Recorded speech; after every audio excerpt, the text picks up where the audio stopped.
ಹಂಗಾಗಿ ಎಷ್ಟು ವಿಟ್ನೆಸ್ಗಳು ಅವನಿಗೆ ಎಗೇನೆಸ್ಟಾಗಿ ವಿಟ್ನೆಸ್ಗಳನ್ನ ಸರಿಯಾಗಿ ಕಲೆಕ್ಟ್ ಮಾಡಲ್ಲ ಪೊಲೀಸ್ ವ್ಯವಸ್ಥೆ. ಹೌದು, ಪೊಲೀಸು ತಪ್ಪಿದೆ. ಒಬ್ಬ ಲಾಯರಾಗಿ ನಾನು ಹೇಳ್ತೀನಿ, ಪೊಲೀಸ್ ಡಿಪಾರ್ಟ್ಮೆಂಟ್ ಬಗ್ಗೆ ತಪ್ಪಿದೆ. ಆಯಿತು, ಪೊಲೀಸ್ ತಪ್ಪಿದೆ. ಆ ಪೊಲೀಸ್ನವರು ಕರೆಕ್ಟಾಗಿ ನನ್ನ ಮಕ್ಕಳು ಕರೆಕ್ಟಾಗಿ ಕೆಲಸ ಮಾಡಿದಿದ್ರೆ ನಾಳೆ ಅದು ಪೊಲೀಸ್ ವ್ಯವಸ್ಥೆಯಲ್ಲೂ ಒಳ್ಳೆಯವರು ಖಂಡಿತ ಇದ್ದಾರೆ. ಆದರೆ ಆವತ್ತು ಸೌಜನ್ಯ ಪ್ರಕರಣದಲ್ಲಿ ಇದ್ದಂಥವರು ಕರೆಕ್ಟಾದ ರೀತಿಯಲ್ಲಿ ಕೆಲಸ ಮಾಡಿದಿದ್ರೆ ಪ್ರಾರಂಭದ ಇನಿಷಿಯಲ್ ಡೇಸಲ್ಲಿ ಮೇ ಬಿ ಎಷ್ಟೊಂದು ಸಾಕ್ಷಿಗಳನ್ನ ಅವರು ಕ್ರೋಢೀಕರಿಸ್ಬೋದಾಗಿತ್ತೋ ಏನೋ. ಅವ್ರು ಮಾಡಿಲ್ಲ. ಸೊ ಅವ್ರು ಮಾಡಿಲ್ಲ ಅಂದರೆ ಅದ್ರ ವೈಫಲ್ಯ ಯಾರಿಗೆ ಬರುತ್ತೆ? ಅದ್ರ ವೈಫಲ್ಯ ಸರ್ಕಾರಕ್ಕೆ ಹೊಣೆ ಮಾಡಬೇಕು. ಪೊಲೀಸ್ ವ್ಯವಸ್ಥೆ ನೀನು ಅಲ್ಲಿ ಏನೋ ಒಂದು ಮಾಡಿ ಯಾರಕ್ಕೋ, ನನ್ನ ಪ್ರಕಾರ ಅವತ್ತಿನ ವ್ಯವಸ್ಥೆ ಎಲ್ಲೋ ಒಂದು ಕಡೆ ಪೊಲೀಸ್ನವರು ಯಾವ ಕಾರಣ ಒಂದು 50,000 1 ಲಕ್ಷ ಕೊಟ್ಟರು ಪೊಲೀಸ್ನವರು ಏನೋ ಉಲ್ಟಾ ಮಾಡಿರ್ಬೋದು. ಅದಕ್ಕೆ ವೀರೇಂದ್ರ ಹೆಗ್ಡೆ ಅವರೇನೆ ಇನ್ಫ್ಲೂಯೆನ್ಸ್ ಮಾಡೋರೆ ಅಂತ ಹೇಗೆ ಸುಮ್ಮನೆ ಅವ್ರ ಮೇಲೆ ಕಳಂಕ ತರಿಸ್ತೀರಾ? ಅವ್ರು ಯಾಕೆ ಹೋಗ್ತಾರೆ? ಅವ್ನಿಗೆ ಸಂಬಂಧ ಇಲ್ಲ, ಮತ್ತೊಂದಿಲ್ಲ. ಆಮೇಲೆ ಮೋರವರ್ ಆ 3 ಜನದ ಮೇಲೆ ಏನು ಅಲಿಗೇಷನ್ ಬರ್ತಾ ಇದೆ, ಅವ್ರು ಯಾರೇನು ಅವ್ರು ರಿಲೇಟಿವ್ ಅಲ್ಲ. ವೀರೇಂದ್ರ ಹೆಗ್ಡೆ ಅವ್ರು ರಿಲೇಟಿವ್ ಅಲ್ಲ. ಅವನೊಬ್ಬ ಅಂಗಡಿ ಹಾಕೊಂಡಿರೋನು, ಇನ್ನೊಬ್ಬ ಕೆಲಸ ಮಾಡೋರಿಗೋಸ್ಕರ ಮತ್ತು ಅಂಗಡಿ ಹಾಕೊಂಡಿರೋನಿಗೋಸ್ಕರ ಇನ್ನಾರಿಗೋಸ್ಕರನೋ ವೀರೇಂದ್ರ ಹೆಗ್ಡೆ ಹೆಲ್ಪ್ ಮಾಡಿ ಒಂದು ಹೆಣ್ಮಗು ವಿರುದ್ಧವಾಗಿ ಹೋಗ್ತಾರಾ? What is this non sense ಅಲ್ವಾ? ಅವತ್ತಿನ ಹೋಮ್ ಮಿನಿಸ್ಟ್ರಿಗೆ ಇದೇ ವೀರೇಂದ್ರ ಹೆಗ್ಡೆ ಅವರೇ ಫೋನ್ ಮಾಡಿಬಿಟ್ಟು CBIಗೆ ಕೊಡಲೇಬೇಕು ಅಂತ ಒತ್ತಾಯ ಮಾಡಿದರು. ಅವರು ಎಷ್ಟೆಲ್ಲ ಕಾಳಜಿ ಇಲ್ಲ ಅಂದಿದ್ದರೆ ಯಾಕೆ ಅವರು CBIಗೆ ಕೊಡಬೇಕಿದು ಅಂತ ಒತ್ತಾಯ ಮಾಡ್ತಾಯಿದ್ರು? ಅದೇ ಡೌಟ್ ಬರುತ್ತೆ. ಈಗ ನಮ್ಮ ಭಾರತೀಯ ಪೊಲೀಸ್ ಪಡೆ ಆಗಲಿ, ಕರ್ನಾಟಕ ಪೊಲೀಸ್ ಪಡೆ ಆಗಲಿ ಒಂದು ಇತಿಹಾಸ ಇದೆ. ನಿರ್ಭಯ ಹತ್ಯೆ ಆಗಿರ್ಬೋದು. ಸರಿ, ನನ್ನ ಒಂದು ಸಿಂಪಲ್ ಕ್ವಶನ್. ಮುರುಘಾ ಮಠದ ಸ್ವಾಮೀಜಿ ಪವರ್ಫುಲ್ ಇರಲಿಲ್ವಾ? ಚಿತ್ರದುರ್ಗ, ಎಸ್. ಮುರುಘಾ ಮಠದ ಸ್ವಾಮೀಜಿ ಎಷ್ಟು ಪವರ್ಫುಲ್ ಇದ್ರು, ನಮ್ಮ ಪೊಲೀಸ್ ವ್ಯವಸ್ಥೆ ಅವ್ರನ್ನ ಜೈಲಿಗೆ ಕಳಿಸುತ್ತೆ. ಹೌದು. ಅಂಥದ್ರಲ್ಲಿ ವೀರೇಂದ್ರ ಹೆಗ್ಡೆ ಅವ್ರು ಏನೋ ತಪ್ಪು ಮಾಡಿದ್ರೆ, ಅವ್ರ ಕುಟುಂಬದವ್ರೇನೋ ತಪ್ಪು ಮಾಡಿದ್ರೆ ಅವ್ರನ್ನ ನಮ್ಮ ಇವತ್ತಿನ ಪೊಲೀಸ್ ವ್ಯವಸ್ಥೆ ಅವ್ರನ್ನ ಜೈಲಿಗೆ ಕಳಿಸ್ತೇ ಬಿಡ್ತಿತ್ತ? ಅವ್ರಿಗೊಂದು ಕಿರೀಟ ಬಂದಂಗಲ್ವಾ? ಖಂಡಿತ ಮಾಡ್ತಿದ್ರು. ಆದರೆ ಕಳ್ಸೋಕ್ಕಾಗಲ್ಲ. ಯಾಕಂದರೆ ಅವ್ರು ತಪ್ಪು ಮಾಡಿಲ್ಲ ಅಂತ ಪೊಲೀಸ್ನವ್ರಿಗೆ ಗೊತ್ತಿತ್ತು, CBI ಅವ್ರಿಗೆ ಗೊತ್ತಿದೆ. ಹಾಗಾಗಿ ಮಾಡೋಕ್ಕಾಗಲ್ಲ. ಅದೇ ಮುರುಘಾ ಮಠ ಸ್ವಾಮೀಜಿ ಹೋಗ್ಲಿಲ್ವ ಹಂಗಾರೆ ಜೈಲಿಗೆ? ಹೋಗಿ ಬಂದರು. ಮತ್ತೆ ಎಷ್ಟು ಜನ ಅಂಥವ್ರು ದೊಡ್ಡವರೆಲ್ಲ ಎಷ್ಟು ಜನ ಜೈಲಿಗೆ ಹೋಗಿಲ್ಲ? ಸಂಜಯ್ ದತ್ ಹೋಗಿಲ್ವಾ? ಈಗ ನಾರ್ತಲ್ಲಿ ತೊಗೊಳ್ಳೋಣ. ಸಂಜಯ್ ದತ್ ಒಂದು ಕೇಸಲ್ಲಿ ಹೋಗಿರಲಿಲ್ವಾ? ಸಲ್ಮಾನ್ ಖಾನ್ ಹೋಗಿರಲಿಲ್ವಾ? ಎಂತೆಂಥ ಪವರ್ಫುಲ್ ಆಗಿರೋರು. ಯಾಕೆ ಇತ್ತೀಚಿನ ದಿನಗಳಲ್ಲಿ ನಮ್ಮ ದರ್ಶನ್ ಕೇಸಲ್ಲಿ ದರ್ಶನ್ ತಪ್ಪು ಮಾಡಿದಾರೋ ಬಿಟ್ಟಿದ್ದಾರೋ ಸೆಕೆಂಡರಿ. ನನ್ನ ಪ್ರಕಾರ ಅವತ್ತು ನಾನು ಫ್ರಮ್ ಡೇ 1 ಹೇಳ್ತಾ ಇದ್ದೀನಿ, ದರ್ಶನ್ ಇದರಲ್ಲಿ ಏನೂ ಪಾತ್ರ ಇಲ್ಲ ಅಂತ. ಅಂಥ ಕೇಸಲ್ಲೂ ಪೊಲೀಸ್ನವರು ನಾವು ಭಾಳ ಸ್ಟ್ರಾಂಗು, ನಾವು ಪೊಲೀಸ್ ವ್ಯವಸ್ಥೆ ನಾವು ಭಾಳ ಸೂಪರ್ ಕಾಪ್ಗಳು ಅಂತ ಒಂದಷ್ಟು ಜನ ದರ್ಶನನ್ನು ಕೂಡ ಜೈಲಿಗೆ ಕಳಿಸಿದ್ರು. ಅಷ್ಟು ಪವರ್ಫುಲ್, ಅಷ್ಟು ಇಡೀ ಸ್ಟೇಟಲ್ಲಿ ಅವ್ರಿಗೆ ಹೈಯೆಸ್ಟ್ ಅಭಿಮಾನಿಗಳಿರ್ತಕ್ಕಂಥ ಒಬ್ಬ ವ್ಯಕ್ತಿನ ಇವರು ಜೈಲಿಗೆ ಕಳಿಸಿದ್ರು. ಆಯಿತು, ಕೋರ್ಟ್ ಡಿಸೈಡ್ ಮಾಡುತ್ತೆ. ಅವರು ನನ್ನ ಪ್ರಕಾರ ದರ್ಶನ್ ತಪ್ಪೇ ಇಲ್ಲ, ದರ್ಶನ್ ತಪ್ಪು ಮಾಡಿಲ್ಲ, ಅವ್ರು ಹೊರಗಡೆ ಬರ್ತಾರೆ. ಆದರೆ ಹೊರಗಡೆ ಬಂದ ತಕ್ಷಣ ಹಂಗಾರೆ ಮಾಡಿದವ್ರು ಯಾರು ಅಂತ ಕ್ವಶನ್ ಬಂದರೆ, ಹಂಗಾರೆ ದರ್ಶನ್ ಮಾಡಿಲ್ಲ ಅಂತಂದರೆ ಇವತ್ತಿನ CM ಅಥವಾ ಹೋಮ್ ಮಿನಿಸ್ಟ್ರು ಬಂದು ಮಾಡಿದ್ರು ಆ ಕೊಲೆನ? ಈ ಥರ ಪ್ರಶ್ನೆಗಳು ಹುಟ್ಟಾಕ್ಸ್ತಾರೆ. ಹಂಗಾರೆ ಮಾಡಿದ್ಯಾರು? ದರ್ಶನ್ ನಿರಪರಾಧಿ, ಮಾಡಿದ್ಯಾರು ಅಂತ ಪ್ರಶ್ನೆ ಬೇಕಲ್ಲ.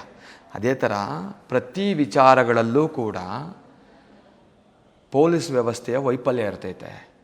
ಸರಿಯಾಗಿ ಕೆಲಸ ಮಾಡಲ್ಲ, ಅವ್ರು ನೋಡೋ ದೃಷ್ಟಿಕೋನ ಬೇರೆ. ಒಬ್ಬ ನಿರಪರಾಧಿಯಾದ ದರ್ಶನನ್ನು ಕೂಡ ಜೈಲಿಗೆ ಕಳಿಸಿದ್ರು. ಆಯಿತಾ? ಆ ಕೇಸಲ್ಲಿ ಒಂದು ಹೆಣ್ಮಗಳು ಪವಿತ್ರ ಗೌಡ, ಅವ್ರಿಗೊಂದು ಚಿಕ್ಕ ಮಗು ಇತ್ತು, ಹೆಣ್ಮಗಳು. ಆ ಹೆಣ್ಮಗಳು ಪಾಪ ಅದರಲ್ಲಿ ಆಕೆ ಒಂದು ಇದೇ ಇರಲಿಲ್ಲ, ಅಂಥವ್ರನ್ನ ಕೂಡ ಜೈಲಿಗೆ ಕಳಿಸಿದ್ರು. ಆ ಘಟನೆ ಮಾಡಿರೋಂಥವ್ರು ಯಾರೋ ಮಾಡಿರ್ತಾರೆ, ಒಬ್ಬರೋ ಇಬ್ಬರೋ 3-4 ಜನ ಯಾರೋ ಬೇರೆಯವ್ರು ಮಾಡಿರ್ತಾರೆ. ಮಾಡಿದವ್ರನ್ನ ಜೈಲಿಗೆ ಕಳಿಸೋದ್ರ ಬದಲು ಸಂಬಂಧನೇ ಇಲ್ದಿರೋರ್ನೆಲ್ಲ ಜೈಲಿಗೆ ಕಳಿಸಿದ್ರಲ್ಲ, ಅದೇ ಒಂದು ಘಟನೆ ಸಾಕಲ್ಲ ಉದಾಹರಣೆ. ಅದೇ ಥರ ಸಂತೋಷ್ ರಾವ್ನ ಅಷ್ಟೇ ಏನು ಬೇಕಾದ್ರೂ ನಡೆದಿರ್ಬೋದಲ್ಲ. ಸಂತೋಷ್ ರಾವ್ ವಿಚಾರದಲ್ಲಿ ಕೂಡ ಪೊಲೀಸ್ ವ್ಯವಸ್ಥೆ ಬಗ್ಗೆ ನಿಮ್ಗೆ ಅಷ್ಟೊಂದು ನಂಬಿಕೆ. ಅವಾಗ ಎಷ್ಟು ಜನ ಹೇಳಿದ್ರು, ಅಯ್ಯೋ ಮಾಡಿದಾನೆ ಅಂತ ತಾನೇ ದರ್ಶನ್ ಬಗ್ಗೆ ವಾದ ಮಾಡಿದ್ರು. ಮಾಡಿದ್ಮೇಲೆ ಇಲ್ಲೂ ಕೂಡ ಸಂತೋಷ್ ರಾವ್ ಮಾಡಿರೋದಕ್ಕೆ ತಾನೇ ಪೊಲೀಸ್ನವ್ರು ಕಳಿಸಿದ್ದಾರೆ. ನಾವು ಹೇಳೋದು ಪೊಲೀಸ್ ವ್ಯವಸ್ಥೆ ಅನ್ನೋದು ಕರೆಕ್ಟಾಗಿ ಕೆಲಸ ಮಾಡಿದ್ರೆ ನನ್ನ ಪ್ರಕಾರ ಯಾವ ಪ್ರಕರಣಗಳು ಕೂಡ ಖುಲಾಸೆ ಆಗೋದಿಲ್ಲ. ಆದರೆ ಇಲ್ಲಿ ಪೊಲೀಸ್ ವ್ಯವಸ್ಥೆ ಖಂಡಿತವಾಗಿಯೂ ವೈಫಲ್ಯ ಇದೆ, ನಾನು ಒಪ್ಕೊಳ್ತೀನಿ. ಆದರೆ ಧರ್ಮಸ್ಥಳಕ್ಕೂ ವೀರೇಂದ್ರ ಹೆಗ್ಡೆ ಅವ್ರಿಗೂ ಅವ್ರ ಕುಟುಂಬಕ್ಕೂ ಯಾವುದೇ ಸಂಬಂಧ ಇಲ್ಲ. ಓಕೆ. ಸೌಜನ್ಯಳ ಗುಪ್ತಾಂಗದಲ್ಲಿದ್ದ ವೀರ್ಯವನ್ನ, ಅತ್ಯಾಚಾರಿಯ ವೀರ್ಯವನ್ನ ತಡವಾಗಿ ಲ್ಯಾಬ್ಗೆ ಕಳುಹಿಸಲಾಯಿತು ಎನ್ನುವಂತಹ ಬಹುದೊಡ್ಡ ಆರೋಪ ಕೂಡ ಇದೆ. ಸರಿ, ಅದು ಆರೋಪ ಇದೆಯಲ್ಲ, ಹಂಗೆ ತಡವಾಗಿ ಕಳಿಸಿದ್ರು, ಹಾಗೆ ಹೀಗೆ ಅವ್ರದ್ದು ಎಲ್ಲೋ ಒಂದು ಕಡೆ ಅದು ತಪ್ಪು ಮಾಡಿದ್ರು ಅಂತೇಳಿ ಅವ್ರ ಕುಟುಂಬದವ್ರಿಗೂ ಗೊತ್ತಿದೆ ಅಲ್ವಾ, ಆರೋಪ ಇದೆಯಲ್ಲ. ಯಾಕೆ ಅವ್ರ ಮೇಲೆ ನೀವು ಆಕ್ಷನ್ ತಗೊಳ್ಳಿ ಅಂತ ಹೈಯರ್ ಆಫೀಸರ್ಸ್ಗೆ ಕಂಪ್ಲೇಂಟ್ ಮಾಡಲಿಲ್ಲ? ಯಾಕೆ ಅದ್ರ ಮೇಲೆ ಒಂದು ಹೈಕೋರ್ಟಲ್ಲಿ ಒಂದು ರಿಟ್ ಹಾಕ್ಕೊಂಡು ಸರಿಯಾಗಿ ಇನ್ವೆಸ್ಟಿಗೇಷನ್ ಮಾಡಲಿಲ್ಲ, ಲ್ಯಾಪ್ಸಸ್ ಇದೆ ಅಂತ ಅವ್ರ ಮೇಲೆ ಲೀಗಲಾಗಿ ಯಾಕೆ ಆಕ್ಷನ್ ತೊಗೊಂಡಿಲ್ಲ ಅವ್ರು ಇವತ್ತಿನವರೆಗೂ? ಬರೀ ಮಾಧ್ಯಮಗಳು ಮುಂದೆ ಬಂದ್ಬಿಟ್ಟು ಹೋರಾಟ ಅಂತ ಮೈಕುಂದ ಮುಂದೆ ಬಂದ್ಬಿಟ್ಟು ನನ್ನ ಹತ್ರ ಅಷ್ಟು ಎವಿಡೆನ್ಸ್ ಇದೆ, ಇಷ್ಟು ಎವಿಡೆನ್ಸ್ ಇದೆ, ಹಾಗೆ ಹೀಗೆ ಅಂತ ಹೇಳ್ತಾ ಇದ್ದಾರಲ್ಲ. ನಿಜವಾಗ್ಲೂ ಡೆತ್ ಆಗಿದ್ದು ಒಂದು ಹೆಣ್ಮಗಳು ನೋವು ಅಲ್ವಾ ಆಗಿತ್ತಲ್ಲ, ಯಾಕೆ ಅವ್ರ ಮೇಲೆ ಸೀರಿಯಸ್ ಆಗಿ ಒಂದು ಆಕ್ಷನ್ ತೊಗೊಂಡ್ಲಿಲ್ಲ? ಹಾಗಾದರೆ ತಡವಾಗಿ ಹೋಯ್ತಲ್ಲ, ಯಾಕೆ ತೊಗೊಂಡ್ಲಿಲ್ಲ? ತೊಗೊಳ್ಬೇಕಾಗಿದ್ದು ಯಾರು? ಅವ್ರು ತಾನೇ, ಅವ್ರ ಕುಟುಂಬದವರು, ಈ ಹೋರಾಟಗಾರರು ಅಂತ ಅನ್ಕೊಂಡು ಆ ಹೆಣ್ಮಕ್ಳು ಹೆಸರು ಹೇಳ್ಕೊಂಡು ದುಡ್ಡು ಮಾಡ್ತಾ ಇದ್ದಾರಲ್ಲ, ಈ ನನ್ನ ಮಕ್ಕಳು ತಾನೇ. ಯಾಕಂದರೆ ಅದರಿಂದ ಬಹಳ ಹರ್ಟ್ ಆಗ್ತಾಯಿದೆ, ತುಂಬ ಜನಕ್ಕೆ ಬಹಳ ಹರ್ಟ್ ಆಗ್ತಾಯಿದೆ. ಧರ್ಮಸ್ಥಳದ ವೀರೇಂದ್ರ ಹೆಗ್ಗಡೆಯವರಿಂದ ಲಕ್ಷಾಂತರ ಕುಟುಂಬಗಳು ಬದುಕ್ತಾ ಇದೆ, ಲಕ್ಷಾಂತರ ಕುಟುಂಬ. ವೀರೇಂದ್ರ ಹೆಗ್ಗಡೆಯವರು ಏನಾದರೂ ಒಂದೇ ಒಂದು ಕರೆ ಕೊಟ್ಟರೆ ಅದನ್ನು ತಡೆಯೋ ತಾಕತ್ತು ಇವ್ರಿಗಿದೆಯಾ? ಇಡೀ ರಾಜ್ಯದಿಂದ ಹೋರಾಟಕ್ಕೆ ನಿಲ್ಲುತ್ತೆ. ಆದರೆ ಇವತ್ತಿನವರೆಗೂ ವೀರೇಂದ್ರ ಹೆಗ್ಗಡೆಯವರು ಎಲ್ಲಾದರೂ ಕೂಡ ಅವ್ರಿಗೆ ಎಷ್ಟೇ ನೋವಾಗ್ತಾಯಿದ್ರು ಸರಿ, ಒಂದೇ ಒಂದು ನೆಗೆಟಿವ್ ಕಮೆಂಟ್ನ ಮಾಡಿರೋದು ನೋಡಿದ್ದೀರಾ? ಒಂದೇ ಒಂದು ಮಾಧ್ಯಮಗಳು ಮುಂದೆ ಬಂದು ಯಾರನ್ನ ಒಬ್ಬರ ಬಗ್ಗೆ ತಪ್ಪಾಗಿ ಮಾತಾಡೋದು ನೋಡಿದ್ದೀರಾ? ಇಲ್ಲ. ಅದು ಅವ್ರ ವ್ಯಕ್ತಿತ್ವ ತೋರಿಸುತ್ತೆ. ಅವರನ್ನೇ ಸಿಕ್ಕಿ ಹಾಕಿಸುವಂತಹ ಮಹಾಪ್ಲಾನು ಮಹಾಸಂಚು ಅಂತ ಸಂಚು ಮಾಡ್ತಾರೆ, ಬಟ್ ಸಿಕ್ಕಾಕ್ಸಕ್ಕೆ ಏನೂ ಇಲ್ಲ. ಅದಕ್ಕೆ ಏನು ಮಾಡ್ತಾ ಇದ್ದಾರೆ, ಕಾನೂನಾತ್ಮಕವಾಗಿ ಅವ್ರನ್ನೇನು ಸಿಕ್ಸೋಕ್ಕಾಗಲ್ಲ, ಯಾಕಂದರೆ ಅವ್ರು ತಪ್ಪು ಮಾಡಿಲ್ಲ. ಅದಕ್ಕೆ ಏನು ಮಾಡ್ತಾಯಿದ್ರೆ ಅವರ ಒಂದು ಹೆಸರಿಗೆ ಕಳಂಕ ತರುವಂಥ ಒಂದು ಪ್ರಯತ್ನ. ದೇವಸ್ಥಾನ ಧರ್ಮಸ್ಥಳ ಅಂದರೆ ಹೇಗೆ ಆಂಧ್ರದಲ್ಲೆಲ್ಲ ತಿರುಪತಿ ಹೇಗೆ ಒಂದು ಹೆಸರು ಹೊಂದಿದೆ ನೋಡಿ, ಇವತ್ತು ನಮ್ಮ ಕರ್ನಾಟಕ ರಾಜ್ಯದಲ್ಲಿ ಒಂದಷ್ಟು ದೇವಸ್ಥಾನಗಳಲ್ಲಿ ಮಠ ಮಾನ್ಯಗಳಲ್ಲಿ ಇವತ್ತು ಊಟದ ವ್ಯವಸ್ಥೆ ಬಂದಿದೆ, ಗೊತ್ತಲ್ಲ? ಅದಕ್ಕೆ ಪ್ರೇರೇಪಣೆ ಧರ್ಮಸ್ಥಳದ ಊಟ ಹಾಕುವಂಥ ಒಂದು ಸಿಸ್ಟಮ್ ಇತ್ತಲ್ಲ, ಅದನ್ನೇ ಅಳವಡಿಸ್ಕೊಂಡು ಎಷ್ಟೋ ದೇವಸ್ಥಾನಗಳಲ್ಲಿ ಇವತ್ತು ಊಟ ಹಾಕ್ತಾರೆ, ಮಧ್ಯಾಹ್ನದೊತ್ತು ಪ್ರಸಾದ ಅಂತ ಕೊಡ್ತಾರೆ. ಅದಕ್ಕೆ ಪ್ರೇರೇಪಣೆ. ಧರ್ಮಸ್ಥಳ ನಿಮಗೆ ಗೊತ್ತಿದೆ, ಇವತ್ತು ಎಷ್ಟು ಜನ ಅದು ಕೇಳಿದ್ರೆ ಅಂತ ಗೊತ್ತಾ, ಏನು ವೀರೇಂದ್ರ ಹೆಗ್ಗಡೆ ಅವ್ರ ಅಪ್ಪಂದ ದುಡ್ಡು ಅಂತ ಕೇಳ್ತಾರೆ, ಅವ್ರ ಅಪ್ಪನ ದುಡ್ಡಲ್ಲಿ ಏನಾರ ಮಾಡಿದ್ರೆ ಅಂತ ಕೇಳ್ತಾರೆ. ಹಂಗೆ ನನ್ನ ಪ್ರಶ್ನೆ, ಅವ್ರ ಅಪ್ಪಂದಲ್ವ ಸೆಕೆಂಡರಿ? ಈ ಕೇಳೋವಂಥ ಪ್ರಶ್ನೆ ಇದೆಯಲ್ಲ, ಹಂಗಂದ್ರೆ ಅವ್ರ ಅಪ್ಪಂದ ಇದೇನಾದರೂ? ಇದೊಂದು ಟ್ರಸ್ಟ್ ಅಂತ ತಿಳ್ಕೊಳ್ಳೋಣ. ಒಂದು ಟ್ರಸ್ಟ್ಗೆ ಕೋಟಿ ಬರುತ್ತೆ, ಕೋಟಿ ಹೋಗುತ್ತೆ ಅಂತ ತಿಳ್ಕೊಳ್ಳೋಣ. ಆ ಟ್ರಸ್ಟಿಗಳಿಗೆ ಸಂಬಂಧಪಟ್ಟಂಥ ವಿಚಾರ ಅದು, ಜನಗಳ ಭಾವನೆಗೆ ಸಂಬಂಧಪಟ್ಟಂಥ ವಿಚಾರ ಅದು. ಡೆವಲಪ್ಮೆಂಟ್ ಏನು ಮಾಡಬೇಕು ಏನು ಮಾಡಬಾರ್ದು ಆ ಟ್ರಸ್ಟಿಗೆ ಸಂಬಂಧಪಟ್ಟವ್ರದ್ದು ಇರುತ್ತೆ. ಅವ್ರು ಏನು ಬೇಕೋ ಡಿಸಿಷನ್ ತೊಗೊಳ್ತಿರ್ತಾರೆ, ನಮ್ಮ ಕಾನೂನಲ್ಲಿ ಅದಕ್ಕೆ ಅವಕಾಶಗಳಿದೆ. ಅದ್ರ ಪ್ರಕಾರ ಅವ್ರು ಮಾಡ್ತಿರ್ತಾರೆ. ಇವತ್ತು ಎಷ್ಟು ವ್ಯವಸ್ಥೆ ಇದೆ, ಲಕ್ಷಾಂತರ ಕುಟುಂಬ ದೇವಸ್ಥಾನದಲ್ಲಿ. ನನ್ನ ಪ್ರಕಾರ, ನಾನು ದೇವಸ್ಥಾನಕ್ಕೆ ಹೋಗಿ ಬಂದಿರೋ, ನಾನು ನೋಡಿರೋ ಪ್ರಕಾರ 250ರಿಂದ 300 ಜನ ಬರೀ ದೇವಸ್ಥಾನದ ಒಳಗಡೆ ಕೆಲಸ ಮಾಡ್ತಾರೆ. ಅಂದರೆ ಅಷ್ಟು ಕುಟುಂಬಗಳು, ಲಕ್ಷಾಂತರ ಜನ ಈ ಧರ್ಮಸ್ಥಳ ಇದರಲ್ಲಿ ಡಿಪೆಂಡ್ ಆಗಿದ್ದಾರೆ. ಕುಟುಂಬಗಳು, ಲಕ್ಷಾಂತರ ಕುಟುಂಬಗಳು. ಅಷ್ಟೆಲ್ಲ ಒಂದು ಜೀವನ ಕೊಟ್ಟಿರೋದಕ್ಕೆ ವೀರೇಂದ್ರ ಹೆಗ್ಗಡೆ ಅವರು ಅದಕ್ಕೆ ಕಾರಣ ಅಲ್ವಾ? ಅವ್ರ ಕುಟುಂಬದವರ ಕಾರಣ ಅಲ್ವಾ? ಅವರ ಶ್ರಮ ಅಲ್ವಾ? ಈ ಕ್ಷೇತ್ರನ ಇಷ್ಟು ಅಭಿವೃದ್ಧಿಗೊಳಿಸೋದಕ್ಕೆ ಇವತ್ತೇನು ಎಲ್ಲರ ಕಣ್ಣಿಗೆ ಕಾಣಿಸ್ತಾ ಇದೆ. ಸೋಷಿಯಲ್ ಮೀಡಿಯಾ ಅದೆಲ್ಲ ಬಂದು ಒಂದು ಟೈಮಲ್ಲಿ ಏನೂ ಇರಲಿಲ್ಲ, ಮಾಧ್ಯಮಗಳೇ ಇರಲಿಲ್ಲ. ಚಂದನ ನ್ಯೂಸ್ ಒನ್ ಅವತ್ತಿನ ಕಾಲ, ಅಂಥ ಕಾಲದಿಂದನೂ ಇವತ್ತು ಕ್ಷೇತ್ರನ ಈ ಮಟ್ಟಕ್ಕೆ ತೊಗೊಂಡು ಬಂದಿದ್ದಾರಲ್ಲ, ಅದರ ಒಂದು ಕೃತಜ್ಞತೆ ನಮಗಿರಬೇಕಲ್ವ? ಒಂದನ್ನು ಯೋಚನೆ ಮಾಡಿ, ಇವತ್ತು ವೀರೇಂದ್ರ ಹೆಗ್ಗಡೆ ಅವ್ರ ಪಾತ್ರ ಎಲ್ಲೆಲ್ಲಿದೆ? ಕೆರೆಗಳನ್ನ ತೆಗಿಸ್ತಾರೆ, ಸೋಲಾರ್ ಸಿಸ್ಟಮ್ ರೈತರುಗಳಿಗೆ ಟ್ರ್ಯಾಕ್ಟ್ರುಗಳು, ಸಲಕರಣೆಗಳನ್ನ ಮತ್ತೊಂದೆಲ್ಲ ಕಡಿಮೆ ದುಡ್ಡಲ್ಲಿ ಕೊಡುವಂಥದ್ದು, ಏನೇನೋ ಸಿಸ್ಟಮ್ಗಳು ಮಾಡ್ತಾರೆ ರೈತರುಗಳಿಗೋಸ್ಕರ. ನಮ್ಮ ಧರ್ಮಗಳ ಪ್ರಚಾರಕ್ಕೋಸ್ಕರ ಸತ್ಯನಾರಾಯಣ ಸ್ವಾಮಿ ಪೂಜೆ ಅಂತೆ, ಲಕ್ಷ್ಮೀ ಪೂಜೆಗಳಂತೆ, ಅಲ್ಲಲ್ಲಿ ತಾಲೂಕುಗಳಲ್ಲಿ ಅದಿದು ಹಲವಾರು ರೀತಿಯ ಧರ್ಮ ಪ್ರಚಾರ ಕಾರ್ಯಗಳನ್ನ ಮಾಡ್ತಾರೆ. ಆಯಿತು, ಅಷ್ಟಲ್ಲದೆ ಸಾಮೂಹಿಕ ವಿವಾಹ ಅಂತ ಏನಿವತ್ತೊಂದು ಕಾನ್ಸೆಪ್ಟ್ ಇದೆ, ಅದು ಸ್ಟಾರ್ಟ್ ಆಗಿದ್ದೆ ಧರ್ಮಸ್ಥಳದಲ್ಲಿ. ಅದನ್ನು ಮಾಡ್ತಾಯಿದ್ರು. ಎಷ್ಟು ಲಕ್ಷಾಂತರ ಒಂದು ಜೋಡಿಗಳಿಗೆ ಮದುವೆ ಮಾಡಿ. ಈ ಮಟ್ಟಣ್ಣ ಕೂಡ ಮದುವೆ ಆಗಿರೋದು ಧರ್ಮಸ್ಥಳದಲ್ಲೇ. ಆ ಮಟ್ಟಣ್ಣ ಮುಟ್ಟಾಳ, ಅವನೇ ಆ ನಿಯತ್ತು ಹೇಳ್ದಂಗೆ ನಡ್ಕೊಳ್ತಾ ಇದ್ದಾನೆ ಇವತ್ತು. ಅವನು ಹೇಳಿದ್ದಾನೆ, ಇದೇ ಮಹೇಶ್ ತಿಮ್ರೋಡಿ ಮಕ್ಕಳು ಓದಿರೋದು ಇದೇ ಧರ್ಮಸ್ಥಳದ ಕಾಲೇಜುಗಳಲ್ಲಿ, ಸ್ಕೂಲ್ಗಳಲ್ಲಿ. ಅದನ್ನು ನಿಯತ್ತಿಲ್ದಂಗೆ ನಡ್ಕೊತಾ ಇದ್ದಾನೆ. ಅವ್ನಿಗೆ ಅಷ್ಟು ಯೋಗ್ಯತೆ ಇಲ್ಲ, ಅಂದರೆ ಸಿಸ್ಟಮ್ಮು ಸರಿ ಇಲ್ಲ ಅಲ್ವಾ? ಇವ್ರ ನೆರಳಲ್ಲಿ ಯಾಕೆ ಅವ್ರ ಮಕ್ಕಳನ್ನು ವಿದ್ಯಾವಂತರನ್ನಾಗಿ ಮಾಡ್ದ? ತೊಗೊಂಡೋಗಿಲ್ಲ, ಬೇರೆ ಕಡೆ ಹಾಕಬೇಕಾಗಿತ್ತು. ಇವತ್ತು ನನ್ನ ಪ್ರಕಾರ ಧರ್ಮಸ್ಥಳ ಸುತ್ತಮುತ್ತ ತಾಲೂಕುಗಳಲ್ಲಿ ಒಂದಷ್ಟು ಈ ವ್ಯಾಪಾರ ವ್ಯವಹಾರಗಳು ಎಲ್ಲರಿಗೂ ಒಂದು ಆಟೋ ಚಾಲಕರು ಅವ್ರಿಗೆಲ್ಲ ಏನೋ ಒಂದು ಜೀವನ ನಡೀತಾ ಇದೆ ಅಂದರೆ ಧರ್ಮಸ್ಥಳಕ್ಕೆ ಬರ್ತಕ್ಕಂಥ ಭಕ್ತಾದಿಗಳಿಂದ. ಧರ್ಮಸ್ಥಳಕ್ಕೆ ಬರೋ ಭಕ್ತಾದಿಗಳಿಂದ ಅಂದರೆ ಅದಕ್ಕೆಲ್ಲ ಕಾರಣ ಇವತ್ತು ಕ್ಷೇತ್ರ ಈ ಮಟ್ಟಕ್ಕೆ ಅಭಿವೃದ್ಧಿಗೊಳಿಸೋದಕ್ಕೆ ಕಾರಣ ಆದಂಥ ವೀರೇಂದ್ರ ಹೆಗ್ಗಡೆಯವರು ಹಾಗೆ ಅವ್ರ ಕುಟುಂಬಸ್ಥರಿಗೆ ಒಂದು ಗೌರವ ಕೊಡಬೇಕಲ್ವ ನಾವು? ಆ ಕ್ಷೇತ್ರಕ್ಕೊಂದು ನಾವು ಭಕ್ತಿ ಇರಬೇಕಲ್ವ? ಕ್ಷೇತ್ರದ ಹೆಸರು ತೊಗೊಳ್ಬೇಕಾದ್ರೆ ನಾಲ್ಗೆಗೆ ಸ್ವಲ್ಪ ಕಡಿವಾಣ ಹಾಕ್ಕೊಬೇಕು. ನನ್ನ ಪ್ರಕಾರ ಆ ಕ್ಷೇತ್ರದ ಮತ್ತು ಎಲ್ಲೋ ಒಂದು ಕಡೆ ಧರ್ಮಾಧಿಕಾರಿಗಳ ಹೆಸರನ್ನು ತಗೊಂಡು ಇವತ್ತು ಏನು ಇಷ್ಟೆಲ್ಲ ಹೋರಾಟಗಳು ಮಾಡಿ ಅವರಿಗೆ ಕಳಂಕ ತರ್ತಾ ಇದೆ, ಅವರ ನಾಲ್ಗೆಗಳಿಗೆ ಹುಳ ಬಿದ್ದೋಗುತ್ತೆ. ಓಕೆ, ಇಂತಹ ಅಕ್ಷರ ಅನ್ನವನ್ನು ನೀಡಿರ್ತಕ್ಕಂತಹ ಧರ್ಮಸ್ಥಳ, ಆ ಒಂದು ಪೂಜ್ಯರ ಮೇಲೆ ಈ ಮಹೇಶ್ ತಿಮ್ರೋಡಿ ಮತ್ತು ಗಿರೀಶ್ ಮಟ್ಟನ್ ಅವ್ರಿಗೆ ಯಾಕೆ ಅಷ್ಟು ಸ್ವಾರ್ಥ? ಹಣ. ಇವತ್ತು ಜೀವನದಲ್ಲಿ ಹಣ ಬಿಟ್ಟರೆ ಇನ್ನೇನಿಲ್ಲ, ಹಣ ಬಿಟ್ಟರೆ ಇನ್ನೇನಿಲ್ಲ, ಮತ್ತೊಂದಿಲ್ಲ. ಆಮೇಲೆ ಎಲ್ಲ ಒಂದು ಕಡೆ ಪರ್ಸ್ನಲ್ ಹೇಳಿದ್ನಲ್ಲ, ಇದೊಂದು ಅಜೆಂಡಾ ಇದೆ. ನನ್ನ ಪ್ರಕಾರ ಇದೊಂದು ಟೀಮ್ ವರ್ಕ್ ಆಗ್ತಾ ಇದೆ. ಯಾವುದೋ ಒಂದು ಕಮ್ಯುನಿಟಿ ವರ್ಕ್ ಆಗ್ತಾ ಇದೆ. ಅವನು ಇವಾಗ ಮಹೇಶ್ ತಿಮ್ರೋಡಿದು ಅದು ಯಾವುದೋ ಒಂದು ಕ್ಷೇತ್ರ ಅಂತ ಯಾವುದೋ ಒಂದು ದೇವಸ್ಥಾನ ಅವ್ನು ಮಾಡ್ಕೊಂಡು ಒಂದು ಕ್ಷೇತ್ರ ಥರ ಮಾಡ್ಕೊಂಡಿದ್ದಾನೆ. ಅಲ್ಲಿಗೆ ಅದನ್ನ ಹೆಸರು ಮಾಡೋದಕ್ಕೋಸ್ಕರ, ಅವನ ಕ್ಷೇತ್ರನ ಅಭಿವೃದ್ಧಿಗೊಳಿಸ್ಕೊಳ್ಳೋದಕ್ಕೋಸ್ಕರ, ಅವನು ಹಣ ಮಾಡೋದಕ್ಕೋಸ್ಕರ, ಅವನ ಸ್ವಾರ್ಥಕ್ಕೋಸ್ಕರ ಧರ್ಮಸ್ಥಳನ ಟಾರ್ಗೆಟ್ ಮಾಡಿದ್ದಾನೆ ಅಂತ ನನ್ನ ಒಂದು ಅಭಿಪ್ರಾಯ. ಆಮೇಲೆ ಈ ಮಟ್ಟಣ ಯಾವುದೋ ಮೂಲಲ್ಲಿದ್ದಂಥ ಒಬ್ಬ ವೇಸ್ಟ್ ಫೆಲೋ, ಏನಂತಾರೆ ಹುಸಿ ಬಾಂಬ್ ಇಟ್ಟಂಥ ಒಬ್ಬ ಹುಸಿ ಉಗ್ರಗಾಮಿ.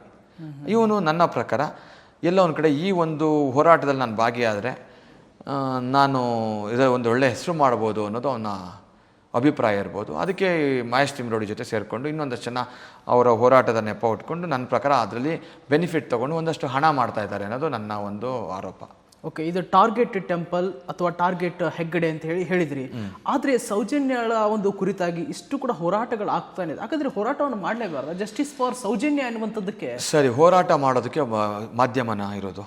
ಹೋರಾಟ ನಿಜವಾಗ್ಲೂ ಎಲ್ಲಿ ಮಾಡಬೇಕಾಗಿತ್ತು ನೀವು? ಇವತ್ತು ನನ್ನ ಸಾಕ್ಷಿ ಇದೆ ಅಂತ ಹೇಳೋ ಇವರು ಯಾವನಾದರೂ ಕೋರ್ಟಲ್ಲಿ ಹೋಗ್ಬಿಟ್ಟು ಮೂವ್ ಮಾಡಿ ನಾನು ಇಂಥ ಸಾಕ್ಷಿ ಇದೆ ನನ್ನ ಮುಂದೆನೇ ತಂದು ಕೊಡಲಿ, ಏನು ಸಾಕ್ಷಿ ಇದೆ, ನಾನು ರೆಡಿ ಇದ್ದೀನಿ. ಕೋರ್ಟಲ್ಲಿ ಇವರೆಲ್ಲ ಯಾರು ಹೋರಾಟ ಮಾಡ್ತಾ ಇದ್ದಾರೆ, ನನ್ನ ಹತ್ರ ಅಷ್ಟು ಸಾಕ್ಷಿ ಇದೆ, ನನ್ನ ಹತ್ರ ಇಷ್ಟು ಸಾಕ್ಷಿ ಇದೆ ಅಂತ ಅವರು ಮಾಧ್ಯಮಗಳ ಮುಂದೆ ಬಂದು ಹೇಳ್ತಾ ಇದ್ದಾರಲ್ಲ, ನನ್ನ ಹತ್ರ ತೊಗೊಂಡು ಬಂದು ಕೊಡಲಿ. ಅವ್ರ ಕುಟುಂಬದವರಾಗ್ಬೋದು, ಈ ಹೋರಾಟಗಾರರಾಗ್ಬೋದು, ನಾನು ರೆಡಿ ಇದ್ದೀನಿ ಅವ್ರ ಪರವಾಗಿ ಹೋರಾಟ ಮಾಡೋಕ್ಕೆ, ಸೌಜನ್ಯ ಪರವಾಗಿ ಹೋರಾಟ ಮಾಡೋಕ್ಕೆ ನಾನು ರೆಡಿ ಇದ್ದೀನಿ. ತಂದು ಕೊಡೋಕೆ ಅವ್ರು ರೆಡಿ ಇದ್ದಾರಾ ಸಾಕ್ಷಿ? ಈ ಸಂತೋಷ್ ಅವನ್ನ ಕರ್ಕೊಂಬಂದು ನಮ್ಮ ಮುಂದೆ ನಿಲ್ಲಿಸ್ಲಿ, ಅವನು ಮಂಪರು ಪರೀಕ್ಷೆಗೆ ಅವನ್ನ ರೆಡಿ ಮಾಡಿಬಿಟ್ಟು ಕರ್ಕೊಂಬರಲಿ. ಅವರೇ ತಾನೇ ಬಿಡಿಸಿರೋದು. ಅವ್ರು ಹೇಳಿದ್ರೆ ಕೇಳ್ತಾನಲ್ಲ ಸಂತೋಷ್ ರಾವು, ಅವನ ಹತ್ರ ಕೂಡ ಒಂದು ಮಂಪರು ಪರೀಕ್ಷೆ ಮಾಡಿಸೋಣ. ಅದನ್ನು ಎಲ್ಲ ಮಾಧ್ಯಮಗಳಲ್ಲಿ ಲೈವ್ ಮಾಡೋಣ. ಮಂಪರು ಪರೀಕ್ಷೆ ಏನು ನಡೆಯುತ್ತೆ ಅದನ್ನು ಲೈವ್ ಮಾಡಿಸೋಣ. ಅದಕ್ಕೆ ಅವನು ವಾಲಂಟಿಯರ್ಲಿ ಹೇಗೆ ಅವನು ಕೋರ್ಟ್ ಮುಂದೆ ಒಂದು ಅಪ್ಲಿಕೇಶನ್ ಹಾಕ್ಕೊಂಡು ನನಗೆ ಇದರಲ್ಲಿ ಮಂಪರು ಪರೀಕ್ಷೆ ಮಾಡಿಸಿ, ನನಗೆ ಸಾಮಾಜಿಕವಾಗಿ ತುಂಬ ಕಷ್ಟ ಆಗ್ತಾ ಇದೆ ಅಂತೇಳಿ ಅವನೊಂದು ಅಪ್ಲಿಕೇಶನ್ ಹಾಕ್ಕೊಂಡು ಅವನು ಒಂದು ಮಂಪರು ಪರೀಕ್ಷೆ ಮಾಡಿಸೋಣ ಬಿಡಿ. ಯಾಕಂದರೆ ಜನಗಳಲ್ಲಿ ಒಂದು ಇರ್ತಕ್ಕಂಥ ಗೊಂದಲನ ಸರಿ ಮಾಡಬೇಕಲ್ಲ, ಅವಾಗ ಗೊತ್ತಾಗತ್ತಲ್ಲ ಅವನು ಒಪ್ಕೊಳ್ತಾನ. ಅವತ್ತಿನ ಕಾಲದಲ್ಲಿ ಅವನು ಒಪ್ಕೊಳ್ಳೋಂಥ ಮನಸ್ಥಿತಿ ಇರಲಿಲ್ಲ, ಅದಕ್ಕೆ ಒಪ್ಕೊಳ್ಳಲಿಲ್ಲ ಅಂತ ಅವ್ರು ವಕೀಲರು ಹೇಳ್ತಾಯಿದ್ರು. ಆಯಿತು, ಅವತ್ತಿನ ಕಾಲದಲ್ಲಿ ಒಪ್ಕೊಳ್ಳಲ್ಲ, ಇವತ್ತು ಮನಸ್ಥಿತಿ ಚೆನ್ನಾಗಿದೆಯಲ್ಲ, ಇವತ್ತು ಒಪ್ಕೊಳ್ತಾನಲ್ಲ, ಕರ್ಕೊಂಬನ್ನಿ ಮಾಡಿಸೋಣ. ಅವ್ರು ರೆಡಿ ಇಲ್ಲ, ಅವ್ನು ಹೋರಾಟಕ್ಕೆ ಕೂಡ ಬರೋಕ್ಕೆ ರೆಡಿ ಇಲ್ಲ. ಯಾಕಂದರೆ ಕಳ್ಳನ ಮನಸ್ಸು ಉಳ್ಳೊಳಗೆ ಅಂತ ಅವನೇ ಮಾಡಿರೋದು. ಹಾಗಾಗಿ ಅವ್ನು ಬರೋಕ್ಕೆ ರೆಡಿ ಇಲ್ಲ. ಇವ್ರುಗಳು ಅದನ್ನು ಈ ಏನು ಇದ್ದಾರೆ ಹೋರಾಟಗಾರರಂತ ಇದ್ದಾರೆ, ಇವರು ಅದನ್ನು ಬೆನಿಫಿಟ್ ತಗೊಳ್ತಾ ಇದ್ದಾರೆ ಅಷ್ಟೇ. ಓಕೆ, ಇಷ್ಟು ವರ್ಷಗಳಿಂದ ನೋಡ್ಕೋತಾ ಬಂದಿರಿ ಈ ಸೌಜನ್ಯ ಕೇಸ್ ಆಗಲಿ, ಡಿಬೇಟ್ ಆಗಲಿ, ಮುಗಿಯೋಲ್ಲ. ಈ ಪ್ರಕರಣದ ಈ ಹೋರಾಟ ಇದೆಯಲ್ಲ, ಇವರು ಮುಗಿಯೋದೇ ಇಲ್ಲ. ನನ್ನ ಪ್ರಕಾರ ಹೋರಾಟಗಾರರು ಅಂತ ಯಾರಿದ್ದಾರೆ ಒಂದಷ್ಟು ಜನ ಈ ಓನ್ಲಿ ಸೌಜನ್ಯ ಪ್ರಕರಣನ ಇಟ್ಕೊಂಡು ಹೋರಾಟ ಮಾಡ್ತಾರೆ. ಅವ್ರು ಸಾಯೋವರೆಗೂ ಈ ಹೋರಾಟಗಾರ ಹೆಸರು ಹೇಳ್ತಿಲ್ಲ, ಅವ್ರುಗಳು ಎಲ್ಲೋ ಒಂದು ಕಡೆ ಆ ಭಗವಂತ ಇವ್ರುಗಳಿಗೆ ಶಿಕ್ಷೆ ಕೊಟ್ಟು ಯಾವುದೋ ಒಂದು ಸರಿಯಾಗಿ ಏನೋ ಒಂದು ಕಾಯಿಲೆ ಕೊಟ್ಟು ಅವ್ರು ಸಾಯೋವರೆಗೂ ನನ್ನ ಪ್ರಕಾರ ಇವರು ಸೌಜನ್ಯ ಹೆಸರು ಹೇಳ್ಕೊಂಡು ದುಡ್ಡು ಮಾಡೋದು ಕೂಡ ತಪ್ಪಲ್ಲ. ಸೌಜನ್ಯ ಹೆಸರು ಹೇಳ್ಕೊಂಡು ದುಡ್ಡು ಮಾಡ್ತಾರೆ, ಅವಳ ಆತ್ಮಕ್ಕೆ ಶಾಂತಿ ಸಿಗುವಂಥದ್ದು ಆಗಲ್ಲ, ಕೆಲಸ ಏನೂ ಆಗಲ್ಲ. ಅವ್ರ ಕುಟುಂಬಕ್ಕೂ ಏನು ಬೆನಿಫಿಟ್. ಅವನೊಬ್ಬ ಸಮೀರ್ ಅನ್ನೋನು ವಿಡಿಯೋ ಮಾಡ್ದ, ಲಕ್ಷ ದುಡ್ಡು ಬಂದಿರುತ್ತಲ್ಲ, ಮಾನಿಟೈಸೇಷನ್ ಬರುತ್ತಲ್ಲ, ಅವ್ನ ಕುಟುಂಬಕ್ಕೆ ತೊಗೊಂಡೋಗಿ ಕೊಡಲಿ ನೋಡೋಣ. ಈಗ ಸಮೀರು ದುಡ್ಡು ಬಂತಲ್ಲ, ಅವನಿಗೆ ಪಾಪ ಸೌಜನ್ಯ ಕುಟುಂಬದ ಬಗ್ಗೆ ಕಾಳಜಿ ತಾನೆ, ಹೋಗಿ ಕೊಡಲಿ ದುಡ್ಡು ನೋಡೋಣ ಅವ್ರ ಕುಟುಂಬಕ್ಕೆ. ಇನ್ನೊಂದು ಪಾಪ ಸೌಜನ್ಯ ಕುಟುಂಬದಲ್ಲಿ ಅವ್ರ ಕುಟುಂಬ ಇದಾಗಬೇಕಲ್ಲ, ಹೋಗಿ ಕೊಡಲಿ. ಏನೋ ಒಂದಷ್ಟು ಜನ ಸಹಾಯ ಮಾಡಿದ್ದಕ್ಕೆ ಸಣ್ಣ ಸೌಜನ್ಯ ಸತ್ತಾಗ ಅವ್ರ ಮನೆ ತುಂಬ ಚಿಕ್ಕದಾಗಿತ್ತು, ಸೌಜನ್ಯ ಮನೆ. ಪಾಪ ಒಂದಷ್ಟು ಜನ ಸಹಕಾರ ಕೊಟ್ಟು ಇವತ್ತು ಮನೆ ತುಂಬ ದೊಡ್ಡದಾಗಿದೆ. ಸಮೀರ್ ಅವರ ವಿಡಿಯೋ ಸತ್ಯಾಂಶ ಇದೆಯಾ ಅನ್ಸುತ್ತಾ? 100% ಸುಳ್ಳು. ಅವನೊಬ್ಬ ನನ್ನ ಪ್ರಕಾರ ಅವನೊಬ್ಬ ದ್ರೋಹಿ. ಸಮೀರ್ ಅವನೊಬ್ಬ ದ್ರೋಹಿ. ಅವನು ಯಾಕಂದರೆ ಅವನಿಗೆ ತಾಕತ್ತಿದ್ರೆ ಅವನು ಅವರ ಧರ್ಮದಲ್ಲೇ ಇದೇ ವಕ್ಫ್ ಸಾವಿರಾರು ಕೋಟಿ ಇದೆಯಲ್ಲ, ಕೊಡಲಿ, ಗೌರ್ಮೆಂಟ್ಗೆ ಹ್ಯಾಂಡ್ ಓವರ್ ಮಾಡಿಬಿಡಲಿ. ವಕ್ಫ್ ಅನ್ನೋದಿದೆಯಲ್ಲ, ಅದ್ರ ಬಗ್ಗೆ ನೋಡೋಣ, ನಾನು ವಿಡಿಯೋ ಮಾಡಲಿ. ಮಸ್ಜಿದ್ಗಳಲ್ಲಿ ಬರ್ತಕ್ಕಂಥ ಎಲ್ಲ ಥರ ಆದಾಯ, ಅದ್ರ ಪ್ರಾಪರ್ಟಿಗಳನ್ನೆಲ್ಲ ಸರ್ಕಾರಕ್ಕೆ ಕೊಟ್ಬಿಡಲಿ. ಯಾಕೆ ಮುಸ್ಲಿಮ್ಸಲ್ಲಿ ಯಾವುದು ರೇಪ್ ಆಗಿಲ್ವಾ? ಹೈಯೆಸ್ಟ್ ಆಗಿದೆ. ನನ್ನ ಹತ್ರ ಒಂದು ಕೇಸ್ ಬಂದಿತ್ತು. ಒಬ್ಬಳು ಮುಸ್ಲಿಂ ಹೆಣ್ಮಗಳಿಗೆ ಗಂಡ ಹುಚ್ಚು ನಾಯಿಗೆ ಹೊಡೆದಂಗೆ ಹೊಡಿತಾನೆ. ಆ ಕೇಸಲ್ಲಿ ಎಂತೆಂಥ ಹೆಣ್ಮಕ್ಳುಗಳ ಅನ್ಯಾಯ ಆಗ್ತಾಯಿದೆ ಇವತ್ತು ಮುಸ್ಲಿಮ್ಸಲ್ಲಿ. ಆ ಅನ್ಯಾಯ ಆಗಿದೆಯಲ್ಲ, ಅವರಲ್ಲಿ ಯಾರೂ ಇರಲಿಲ್ವಾ? ಅವರ ಧರ್ಮದಲ್ಲಿ ಯಾರೂ ಇರಲಿಲ್ವಾ? ನಾನಿದು ಮುಸ್ಲಿಮ್ಸು ಹಿಂದೂಗಳು ಅಂತ ಹೇಳ್ತಾ ಇಲ್ಲ. ಇವನ ಟಾರ್ಗೆಟ್ ಮಾಡಿದ್ದೇನೆಂದರೆ ಅವನ ಒಂದು ಭಾಷಾ ಪ್ರೌಢಿಮೆ ಇದೆಯಲ್ಲ, ಅವನು ಹೇಳೋ ರೀತಿ ಇದೆಯಲ್ಲ, ಎಮೋಷ್ನಲಿ ಎಲ್ಲೋ ಒಂದು ಕಡೆ ಆ ಕನೆಕ್ಟ್ ಆಗೋ ರೀತಿ ಜನಕ್ಕೆ ಹೇಳೋವಂಥ ಒಂದು ಟ್ಯಾಲೆಂಟ್ ಅವನಲ್ಲಿದೆ. ಆ ಎನ ಯೂಸ್ ಮಾಡಿಕೊಂಡು ಜನಗಳಿಗೆ ಕನೆಕ್ಟ್ ಆಗೋ ರೀತಿಯಲ್ಲಿ ಹೇಳಿ ಅವನೇನು ಮಾಡ್ತಾನೆ, ಜನಗಳನ್ನೆಲ್ಲ ಕಂಪ್ಲೀಟ್ಲಿ ದಾರಿ ತಪ್ಪಿಸ್ತರು. ಆಮೇಲೆ ಒಂದಷ್ಟು ಜನ ಟ್ರೋಲರ್ಸ್ಗಳಿಗೆ ನಿಜವಾಗ್ಲೂ ಒಂದು ಪಾಪ ಒಳ್ಳೆಯವರು ಇರ್ತಾರೆ. ಒಂದಷ್ಟು ಜನ ಏನಾಗುತ್ತೆ, ಅವನದೇ ಆದ ಫ್ರೆಂಡ್ ಸರ್ಕಲ್ ಟ್ರೋಲರ್ಸ್ ಇರ್ತಾರೆ, ಅವ್ರುಗಳಿಗೆಲ್ಲ ಮಿಸ್ಗೈಡ್ ಮಾಡಿದ್ದಾನೆ. ಬಟ್ ಇವತ್ತಲ್ಲ ನಾಳೆ ಸತ್ಯ ಗೊತ್ತಾಗುತ್ತೆ. ಸತ್ಯ ಗೊತ್ತಾದಾಗ ಎಲ್ಲೋ ಒಂದು ಕಡೆ ಈ ಥರ ತಪ್ಪಾಗಿ ಪ್ರಚಾರ ಮಾಡಿದ್ರಿಂದ ಅವರಿಗೆಲ್ಲ ಪಶ್ಚಾತ್ತಾಪ ಆಗುತ್ತೆ. ಯಾಕಂದರೆ ಧರ್ಮಸ್ಥಳದ ವೀರೇಂದ್ರ ಹೆಗ್ಗಡೆ ಅವರು ಮಾಡಿರೋ ಸೇವೆಯಲ್ಲಿ ನಾವು 1% ಕೂಡ ಮಾಡೋಕ್ಕಾಗಲ್ಲ, ನಾವು ಸತ್ರು ಮಾಡೋಕ್ಕಾಗಲ್ಲ. ಅಷ್ಟು ಸೇವೆಗಳನ್ನ ಅವ್ರು ಮಾಡಿದ್ದಾರೆ. ಅಷ್ಟು ಸೇವೆಗಳನ್ನ ನಾವು ಮಾಡೋಕ್ಕಾಗೋದೇ ಇಲ್ಲ. ಇನ್ನೊಂದು ಜನ್ಮ ಎತ್ತು ಬಂದರೂ ಆಗಲ್ಲ. ಕರ್ನಾಟಕದ ರಾಜ್ಯ ಸರ್ಕಾರ ಮಾಡ್ತಕ್ಕಂಥ ಒಂದು ಕೆಲಸ ಅವ್ರಿಗಿಂತ 1 ಪಟ್ಟು ಮೇಲೆ ಹೋಗಿ ಅವ್ರು ಕೆಲಸ ಮಾಡಿದ್ದಾರೆ. ಜೊತೆಗೆ ಎಷ್ಟೋ ರಾಜ್ಯದ ಮಂತ್ರಿಗಳೆಲ್ಲ ಬಂದು ಇವ್ರು ಹೇಗೆ ಅದನ್ನೆಲ್ಲ ಮಾಡ್ತಾ ಇದ್ದಾರೆ ಅಂತ ಬಂದು ಇವ್ರನ್ನ ಪ್ರೇರೇಪಣೆಯಾಗಿ ಇಲ್ಲಿಂದ ತಿಳ್ಕೊಂಡು ಹೋಗಿ ಅವರ ರಾಜ್ಯಗಳಲ್ಲಿ ಅದನ್ನೆಲ್ಲ ಇಂಪ್ಲಿಮೆಂಟ್ ಮಾಡಿದ್ದಾರೆ. ಆ ರೀತಿಯಲ್ಲಿದೆ.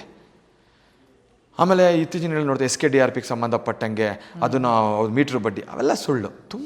ತುಂಬ ನಾಮಿನಲ್ ಬಡ್ಡಿ ಅವ್ರದ್ದು. ಓಕೆ ಆಯಿತು, ನಿಮಗೆ ಯಾರಿಗೂ ಬಂದು ಇಲ್ಲಿ ಕುತ್ತಿಗೆ ಮೇಲೆ ಕಾಲಿಟ್ಬಿಟ್ಟು ಯಾರೋ ದುಡ್ಡು ಇಸ್ಕೊಳ್ಳಿ ಅಂತ ಹೇಳಿಲ್ವಲ್ಲ. ಅವಶ್ಯಕತೆ ಇರೋರು ತೊಗೊಂಡಿದ್ದಾರೆ, ಅವಶ್ಯಕತೆ ಇರೋರು ತೀರಿಸಿದ್ದಾರೆ. ಆಮೇಲೆ ಅದು ಕೂಡ ಒಂದು ಸಹಾಯ ಅಲ್ವಾ. ದುಡ್ಡನ್ನು ತೊಗೊಂಡು ಬಂದು ಒಂದು ಕಡೆಯಿಂದ ದುಡ್ಡನ್ನು ಬ್ಯಾಂಕಿಂದ ಲೋನ್ ತೊಗೊಂಡು ಬಂದು ಜನಗಳಿಗೆ ಅದನ್ನು ಒಂದು ಅವರಲ್ಲೇ ಯಾವುದೇ ಸೆಕ್ಯೂರಿಟಿ ಇಲ್ದಂಗೆ ಜನಗಳಿಗೆ ಒಂದು ದುಡ್ಡನ್ನು ಕೊಟ್ಟು ಅವರಂದರೆ ಕಲೆಕ್ಟ್ ಮಾಡಿ ತಿರ್ಗಿ ಅದನ್ನು ಬ್ಯಾಂಕಿಗೆ ರೀಪೇ ಮಾಡ್ತಾರೆ. ಓಕೆ, ಇವತ್ತೊಂದು ಕ್ರೆಡಿಟ್ ಕಾರ್ಡ್ಗೆ ತೊಗೊಳ್ದ್ರೆ ಒಂದು ICICI ಬ್ಯಾಂಕ್, HDFC ಬ್ಯಾಂಕ್, ಆ ಬ್ಯಾಂಕ್ ಈ ಬ್ಯಾಂಕ್ ಅಂತ ಏನು ಪ್ರೈವೇಟ್ ಬ್ಯಾಂಕ್ಗಳಿದೆ, ಎಷ್ಟೋ ಬ್ಯಾಂಕ್ಗಳಲ್ಲಿ ಒಂದು ಕ್ರೆಡಿಟ್ ಕಾರ್ಡ್ 1 ಲಕ್ಷ ರೂಪಾಯಿ ಲೋನ್ ತೊಗೊಬೇಕು ಅಂದರೆ ಎಷ್ಟು ಶ್ಯೂರಿಟಿ ಕೊಡಬೇಕು, ಎಷ್ಟು ಚೆಕ್ ಕೊಡಬೇಕು, ಏನೆಲ್ಲ ಮಾಡಬೇಕು, ಅವ್ರು ಹಾಕೋ ಬಡ್ಡಿಗಳನ್ನ ತೀರ್ಸೋಕ್ಕಾಗದೆ ಮನೆ ಮಠ ಮಾಡ್ಕೊಳ್ತಾರೆ. ನಿನ್ನೆ ನನಗೊಂದು ಕೇಸ್ ಬಂದಿದೆ, ಬರೀ 2 ಲಕ್ಷ ರೂಪಾಯಿ ಕ್ರೆಡಿಟ್ ಕಾರ್ಡಲ್ಲಿ ಲೋನ್ ತೊಗೊಂಡವ್ರೆ, ಕೊನೆಗೆ ತೀರ್ಸೋಕ್ಕಾಗಿಲ್ಲ. ಮನೇಲಿರೋ ಸಾಮಾನುಗಳೆಲ್ಲ ಜಪ್ತಿ ಮಾಡೋಕ್ಕೆ ನೆನ್ನೆ ಬಂದು ಎಂಟೈರ್ ಮನೆನ ಫುಲ್ಲು ಬಂದು ಗಾಡೀಲಿ ತುಂಬಿಸ್ಕೊತಾ ಇದ್ರು. ಕೊನೆಗೆ ನಾವು ಮಾತುಕತೆ ಮಾಡಿ ಒಂದು ರಿಕ್ವೆಸ್ಟ್ ಮಾಡಿಕೊಂಡು ಒಂದು ಅರ್ಧ ದುಡ್ಡು ನನ್ನ 1 ಲಕ್ಷ ರೂಪಾಯಿ ದುಡ್ಡು ಕೊಡಿಸಿಸ್ಬಿಟ್ಟು ಇನ್ನೊಂದು ಲಕ್ಷ ಸ್ವಲ್ಪ ದಿವಸ ಬಿಟ್ಟು ಕೊಡ್ತೀವಿ ಅಂತ ಹೇಳಿ ಕೊನೆಗೆ ಒಪ್ಪಿಸ್ಬಿಟ್ಟು ಒಂದು ಲೆಟ್ರೆಲ್ಲ ಬರೆದು ಎಲ್ಲ ಮಾಡಿ ಕೊಟ್ಟು ಕಳಿಸಿದ್ವಿ. ಪಾಪ ಇಂಥದ್ದೆಲ್ಲ ಇವ್ರು ಕಣ್ಣಿಗೆ ಕಾಣಲ್ವಾ? ಬರೀ ಧರ್ಮಸ್ಥಳನೇ ಯಾಕೆ ಅವ್ರ ಟಾರ್ಗೆಟು? ನನ್ನ ಪ್ರಕಾರ ಇದು ಕಂಪ್ಲೀಟ್ಲಿ ಧರ್ಮಸ್ಥಳ ಮತ್ತು ವೀರೇಂದ್ರ ಹೆಗ್ಗಡೆ ಅವರೇ ಟಾರ್ಗೆಟ್ ಬಿಟ್ಟರೆ, ಅವ್ರ ಕುಟುಂಬ ಟಾರ್ಗೆಟ್ ಬಿಟ್ಟರೆ, ಸೌಜನ್ಯ ಅನ್ನೋ ಒಂದು ಹೆಣ್ಣು ಮಗಳಿಗೆ ನ್ಯಾಯ ಕೊಡಿಸೋವಂಥ ಯಾವ ಉದ್ದೇಶನೂ ಇವರಲ್ಲಿ ಇಲ್ಲ. ಇವ್ರು ಯಾರೂ ಹೋರಾಟಗಾರರಲ್ಲ. ಈ ಏನು ಮಹೇಶ್ ತಿಮ್ರೋಡಿ ಮತ್ತು ಏನು ಇವನಿದ್ದಾನೆ ಗಿರೀಶ್ ಮಟ್ಟಣ್ಣ ಮತ್ತು ಅವ್ರ ಜೊತೆಗೆ ಇರ್ತಕ್ಕಂಥ ಒಂದಷ್ಟು ಜನ ಇವರು ಹೋರಾಟಗಾರರಲ್ಲ. ಹೋರಾಟಗಾರರ ಮುಖವಾಡ ಧರಿಸಿರ್ತಕ್ಕಂಥ ಗೋಮುಖ ವ್ಯಾಘ್ರಗಳು ಇವರು ಈ ಸಮಾಜದಲ್ಲಿ ಎಲ್ಲೋ ಒಂದು ಕಡೆ ನಮ್ಮ ಧಾರ್ಮಿಕ ಭಾವನೆಗಳಿಗೆ ಧಕ್ಕೆ ಉಂಟು ಮಾಡ್ತಾ ಇದ್ದಾರೆ. ಪೊಲೀಸ್ನವರು ಈ ಕೂಡಲೇ ಅಂಥವ್ರ ಮೇಲೆ ಇಮಿಡಿಯೇಟ್ಲಿ ಆ್ಯಕ್ಷನ್ ತೊಗೊಳ್ಬೇಕು. ಈ ಪೊಲೀಸ್ ವ್ಯವಸ್ಥೆ ಎಲ್ಲಿ ಅವ್ರ ಮೇಲೆ ಆ್ಯಕ್ಷನ್ ತೊಗೊಳ್ಳಲ್ಲ. ಇವತ್ತು ಎಷ್ಟು ಜನ ಪೊಲೀಸ್ನವ್ರಿಗೆ ಬಾಯಿಗೆ ಬಂದಂಗೆ ಬೈದರು. ಅನುಚೇತ್ ಅವ್ರಿಗೆ ಬೈದರು, ಕಮಲ್ ಪಂತ್ ಇವರು ಅವತ್ತಿನ ಪೊಲೀಸು ಯಾರ್ಯಾರು ಆಲ್ಮೋಸ್ಟ್ ಎಲ್ಲ ಅವತ್ತಿನ ಆಫೀಸರ್ಸ್ ಎಲ್ಲ ಯಾರ್ಯಾರು ಇದ್ರಲ್ಲ ಎಲ್ಲರಿಗೂ ಬಾಯಿಗೆ ಬಂದಂಗೆ ಬೈದಿದ್ದಾರೆ. ಬೈದರು. ಇವ್ರಿಗೆ ಮಾನ ಮರ್ಯಾದೆ ಇಲ್ಲದೆ ಒಂದಷ್ಟು ಜನ ಆಫೀಸರ್ಸು ಸುಮ್ಮನೆ ಬೈಸ್ಕೊಂಡು ಸುಮ್ಮನೆ ಇದ್ದಾರೆ. ಅದ್ರ ಮೇಲೆ ಒಂದಷ್ಟು ಡಿಫಾಮೇಷನ್ ಕೇಸ್ ಹಾಕ್ಬೋದಾಗಿತ್ತು. ಕೋರ್ಟ್ ವ್ಯವಸ್ಥೆ ಅನ್ನೋದು ಇದೆ ರೀ ನಮ್ಮಲ್ಲಿ. ಅಲ್ಟಿಮೇಟ್ಲಿ ನ್ಯಾಯ ನಾವೆಲ್ಲಿಂದ ಎಕ್ಸ್ಪೆಕ್ಟ್ ಮಾಡೋಕ್ಕೆ ಸಾಧ್ಯ? ನಮಗೆ ನಿಮಗೆ ಅನ್ಯಾಯ ಆದರೂ ನಾವು ಎಕ್ಸ್ಪೆಕ್ಟ್ ಮಾಡೋಕ್ಕಾಗೋದು ಕೋರ್ಟಲ್ಲಿ. ನಿಮ್ಮ ಹೋರಾಟ ಕೋರ್ಟಲ್ಲಿ ಇರಬೇಕು. ಅದೇನು ಬೀದಿಯಲ್ಲಿ ನಿಂತ್ಕೊಂಡು ಹೋರಾಟ ಮಾಡ್ತೀರಾ ನೀವು? ಬೀದಿಯಲ್ಲಿ ನಿಂತ್ಕೊಂಡು ಹೋರಾಟ ಮಾಡೋಕ್ಕಾಗಂಗಿದ್ದೀವಿ ಎಲ್ಲರೂ ಹಂಗಾರೆ ಬೀದಿಯಲ್ಲೇ ನಿಂತ್ಕೊಂಡು. ನನ್ನ ಪ್ರಶ್ನೆ ಅದಕ್ಕೆ ನಾನು ಆವಾಗಲೇ ಸ್ಟಾರ್ಟಿಂಗಲ್ಲೇ ನಾನು ನಿಮಗೊಂದು ಸ್ಟ್ರಾಟಜಿ ಕೊಟ್ಟಿದ್ದೀನಿ. 3200 ಜನ ಆಲ್ಮೋಸ್ಟ್ ರೇಪ್ ಆಗಿದೆಯಲ್ಲ 2023ರಲ್ಲಿ. ಯಾಕೆ ಅಷ್ಟು ಜನದ ಬಗ್ಗೆ ನೀವು ಹೋರಾಟ ಮಾಡ್ತಾ ಇಲ್ಲ? ಇದಕ್ಕೊಂದು ಉತ್ತರ ಕೊಡಲಿ. ಯಾಕೆ ಬರೀ ಸೌಜನ್ಯ? ನೋಡಿ, ನಾನು ಯಾರು ಇದನ್ನೆಲ್ಲ ಹೇಳ್ತಾ ಇದ್ದಾರೆ, ಈ ಹೋರಾಟದ ಬಗ್ಗೆ ಯಾರೆಲ್ಲ ಮಾತಾಡಿದ್ದಾರೆ, ನಾನು ಸಿಂಪಲ್ಲಾಗಿ ಕೇಳ್ತಾ ಇದ್ದೀನಿ. 3260 ಜನ 2023ರಲ್ಲಿ ಆಗಿರ್ತಕ್ಕಂಥ ಹೆಣ್ಣು ಮಕ್ಕಳ ಮೇಲೆ ಆಗಿರ್ತಕ್ಕಂಥ ದೌರ್ಜನ್ಯ ಕೇಸ್ಗಳು ಇಷ್ಟವಲ್ಲ, ಆನ್ಲೈನಲ್ಲಿದೆ. ಇನ್ನೂ 2024 ಇನ್ನೂ ಜಾಸ್ತಿ ಇದೆ. 3260 ಜನ 2023ರಲ್ಲಿ ಆಗಿದೆ ಅಂದರೆ ಒಂದು ಹೆಣ್ಣು ಮಗಳ ಬಗ್ಗೆ ಅದು ಯಾವ ನನ್ನ ಮಗ ಆದರೂ ಹೋರಾಟ ಮಾಡೋಣ? ಒಂದು ಹೆಣ್ಣು ಮಗಳ ಬಗ್ಗೆ ನನ್ನ ಮಕ್ಕಳ ಟಾರ್ಗೆಟೇ ಧರ್ಮಸ್ಥಳ. ನಾನು ಇಷ್ಟೊಂದು ಪ್ರಶ್ನೆಗೆ ಉತ್ತರ ಕೊಡಲಿ ಸಾಕು, ನೋಡೋಣ. ನಾನು ರೆಡಿ ಇದೆ. ಆಮೇಲೆ ಇನ್ನೊಂದು, ನಾನು ಇದೇ ಮಾಧ್ಯಮದ ಮುಖಾಂತರ ಒಂದು ಸವಾಲು ಬಿಡ್ತೀನಿ. ನೇರವಾಗಿ ಲೈವ್ ನಿಮ್ಮ ಮಾಧ್ಯಮದಲ್ಲೇ ಬೇಕಾದರೆ ನೀವು ಕರ್ಕೊಳ್ಳಿ. ಮಹೇಶ್ ತಿಮ್ರೋಡಿ, ಗಿರೀಶ್ ಮಟ್ಟಣ್ಣ, ನಾವು ಕೇಳೋ ಪ್ರಶ್ನೆಗಳಿಗೆಲ್ಲ ಇವನು ಉತ್ತರ ಕೊಡಲಿ ತಾಕತ್ತಿದ್ರೆ, ಆಯಿತಾ? ನಾನು ಲೈವಲ್ಲಿ ಡಿಬೇಟಿಗೆ ಬರೋಕ್ಕೆ ರೆಡಿ ಇದ್ದೀನಿ. ಇದು ಚಾಲೆಂಜು. ನಾನು ಪ್ರಕರಣನ ಇಟ್ಕೊಂಡು ಮಾತಾಡ್ತೀನಿ. ನಾನು ಅದರಲ್ಲೆಲ್ಲ ಕೇಳ್ತೀನಿ. ಅವ್ನು ರೌಡಿ ಶೀಟ್ರು ಮಹೇಶ್ ತಿಮ್ರೋಡಿ ಕೇಸ್ಗಳ ಬಗ್ಗೆನೂ ನಾನು ಪ್ರಶ್ನೆ ಮಾಡ್ತೀನಿ. ಗಿರೀಶ್ ಮಟ್ಟಣ್ಣನ ಹುಸಿ ಬಾಂಬ್ ಇಟ್ಟಂಥ ಕೇಸ್ ಬಗ್ಗೆನೂ ಯಾಕೆ ಅಕ್ವಿಟ್ ಆಯಿತು ಅನ್ನೋದ್ರ ಬಗ್ಗೆನೂ ನನ್ನ ಪ್ರಶ್ನೆಗಳಿರುತ್ತೆ.